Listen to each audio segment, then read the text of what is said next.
അയ്യപ്പ ഭക്തന്മാരെ തമിഴ്നാട്ടിലുള്ള മുസ്ലിങ്ങൾ കൈകാര്യം ചെയ്തു എന്ന രീതിയിലാണ് ഈ വീഡിയോ പ്രചരിപ്പിക്കുന്നത്. ആരെ പ്രചരിപ്പിക്കുന്നത് നിങ്ങൾക്ക് കൃത്യമായിട്ട് അറിയാം, BJP തന്നെയാണ്. ഇത് പൊളിച്ചടക്കി കയ്യിൽ കൊടുക്കേണ്ടത് ഒരു ഹൈന്ദവൻ എന്ന നിലക്ക് എന്റെ മാത്രം ഉത്തരവാദിത്തമായതുകൊണ്ട് ഞാൻ അതിനെക്കുറിച്ച് കൂടുതലായിട്ട് അന്വേഷിക്കുകയൊക്കെ ചെയ്തിട്ടുണ്ട്. എന്താണ് സത്യാവസ്ഥ?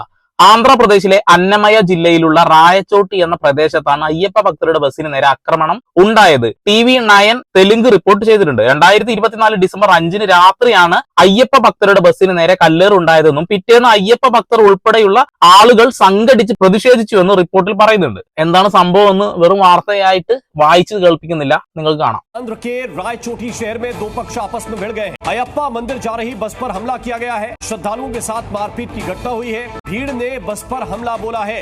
बस में भगवान के भजन बजाने का विरोध हुआ है। इस वक्त की बड़ी खबर आपको बता रहे हैं, दो पक्ष आपस